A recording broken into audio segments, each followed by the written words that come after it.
Амансыз көрерман. Сіздің экраныңызда ұнытылған ода программасы башталды. Бүгін біз мындан 5 жыл мұрда парламенттік шайлау өнөктүгүндө эмне одалар берилгенин карап чыгып, анын канчасы аткарылгандыгы, канчасы ода ойдон калды. Мына ушул тууралуу сөз кылабыз. Бүгүнкү жана келерки 5 чыгарылышыбыз элдин тандоосуна ээ болгон Жогорку Кеңештин депутаттарына. Тактап айтканда, азыркы учурда эл өкүлдөрүнүн 6 фракциясына арналат. Анда эмесе 5 жыл аралыгында уадасын аткарууга реалдуу мүмкүнчүлүгү болуп, бийлик башында турган КСДП партиясынан баштайбыз. Биз бийлик партиясынын уадаларын тизмектөө үчүн партиянын биринчиден 5 жыл мурда айтылган уадаларын издеп көрдүк. Бул үчүн эң оңой жолу деп аталган партиянын расмий сайтында кайрылууну чечтик. Бирок эң кызыгы, мурда күркүрөп алдына эч кимди салбай келген социал-демократтардын бүгүнкү абалы начар окшойт. Себеби партиянын сайты акчасы төлөнбөгөнүнө байланыштуу жабык экен. Бул эмне кылган? Адамдын зээнин жейт. А бирок КСДПчылардын уадасын биз Политмер KG сайтынан таба алдык. Андыктан программа башында сайтты иштеткен кесиптештерибизге ыраазычылык билдирип өтөлү. Анда баштасак, КСДП партиясы парламенттик шайлоодо элдин кызыкчылыгын жана муктаждыгын жоюу багытында жалпы 47 уада берген деп Политмер KG сайты тизмектеген. Анын 6 гана аткарылып, 26 уадасы байкоодо турат. Ал эми 15 уадасы аткарылган жок. Эми болсо уадаларга өтөлү. Чындыгында азыркы Жогорку Кеңештеги 6 фракциянын уадалары бири-бирине коёндой окшош. Бардыгы элге Кыргызстанга экономиканы өстүрүп, иш орундарын ачып, бакубат жашоо, тынчтык, бейпилдик, ыймандуу коом жана экологиялык абалды жакшыртуу жөнүндө уадаларды четке сүрүп туралы.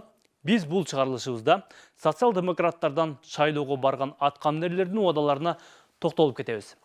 Алардын канчасы аткарылды, канчасы тарыхта ошол ойдон сыр болуп калды. Мына ушул жагына баш багалы.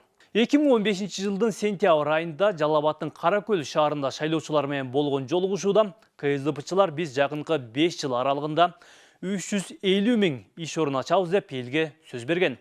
5-чи жылы өтүп баратат, бирок жашоодо көзгө көрүнөрлүк өзүнө 10 000 деген жумушчуларды камтыган ишкана ачылбады.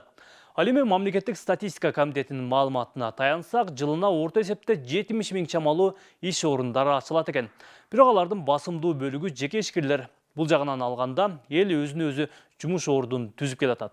Ошол эле учурда дагы бир статистикага ылайык, жумуш издеп четке кеткендердин саны миллионго жакындап калды. Кыргызстандыктар Россия эле эмес, АКШ, Европа мамлекеттерин өздөштүрүп келүүдө. Шайлоо учурунда социал-демократтардын программасында жазылгандай, партия 2 жыл ичинде тагыраагы 2016-2017 жылдары Кыргызстанда бир да авариялык мектеп калбайт деп айтылат. Дагы бир мамлекеттик маанидеги уадалардын бирин президенттин иниси Асылбек Жээнбеков айткан. Шайлоочулар менен болгон жолугушуулардын биринде Асылбек Шарипович биз бюджетти толтурабыз деп ишенимдүү маанай менен айткан экен. 150 000 гектарга буга чейин кыскарып кеткен сугат айдоо жерлери. Биз казына толтуруп, ушул иштерди аткара баштадык. Бунун натыйжасы кандай? Мамлекетибиз бакубат болду. Казынабызда акча бар бүгүнкү күндө. Акча бар. Акча жок деген учур жок азыр. Казынабызда акча тола баштады. Бюджетибиз тола баштады. Жыйынтыгы элге, мамлекетке жакшы. Элдин эсинен чыккан уадалардын бирин эсиңизге салалы. Бул партия 5 жыл ичинде жок эле дегенде 60 кичи ГЭС курууну уадалаган. Бирок 5 жыл аралыгында 60 эмес 6 ГЭС курду деген суроо жаралат. Дагы бир кызык жагдайлардын бири, ошол учурда КСДП фракциясынын лидери Чыныбай Турсунбеков Кыргызстан эмес эмнегедир Жалал Абад облусунан Пакистан, Иран жана Кытайга электр энергиясын экспорттосо болоорун айткан экен. Реалдуу көзү менен караганда ишке ашуусу арсар уада 5 жыл аралыгында аткарылмак турсун, бул тууралуу бир жолу да маселе көтөрүлгөн эмес. Атамбаев президент болуп турган учурда ыйман, адеп жана маданият жылы деп жарыяланган убактар эсиңиздеби? КСДП партиясы шайлоо учурунда өлкө аймагындагы бардык маданият үйлөрү калыбына келтирүүгө уада берген. Бирок дал ошол ыйман, адеп жана маданият жылында да, андан кийин да маданият үйлөрүн кейиштүү акыбалын айтпай койсок деле болот. Чыныбай Турсунбековдун дагы бир уадасы бул КСДП партиясы сөз эркиндигин кысууга каршы болоорун айткан. Бирок ушул партиянын мурдагы лидери Алмазбек Атамбаев президент учурунда бир катар ММКларды миллиондогон доого жыгып, учурунда Атамбаевка 1 сом деген акцияларда жүрүп турган. Эми парламенттеги эң көп депутаты бар фракциядагы эл өкүлдөрүнүн ишбердигине токтололу. Партиянын парламентте 38 депутаты бар. Көпчүлүк коалициянын башында туруп, өкмөттүн кадр маселесин чечүүдө да ушул фракциянын үлүшү көп.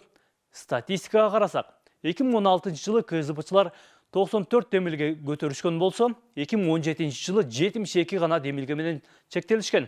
Ал эми 2018 жылы 54 демилге гана көтөрүлүп, жыл сайын бул сандар азайып барат. Маселен, 2019 жылы 21 демилгени КСДПчылар көтөргөн. Ишке келбей коюу жагынан да статистикалык маалыматтар менен бөлүшө кетели. Ишке келбегендери 2016 жылы КСДП фракциясынын депутаттары 42 жолу ишке келген эмес. 2017 жылы 115 ирет ишке чыгышпаса, 2018 жылы ишке келбегендердин саны 181-ге жеткен. Ал эми 2019 жылы бир аз ой алышканбы?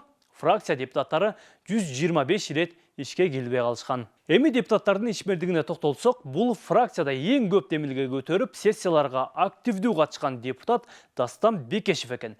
Бекешев 75 ирет демилге менен чыккан. Ал эми бир да демилге көтөрбөй, сессияда деле ун чыкпаган депутат катары Өмүрбек Бакировду айтууга болот. Бул эл өкүлү депутат болгондон бери бир да демилге менен чыккан эмес. Фракциядагы эң көп ишке келбеген депутат катары Осмонбек Артыкбаевди эсептелген. Ал киши депутат учурунда 50 ирет ишке чыккан эмес.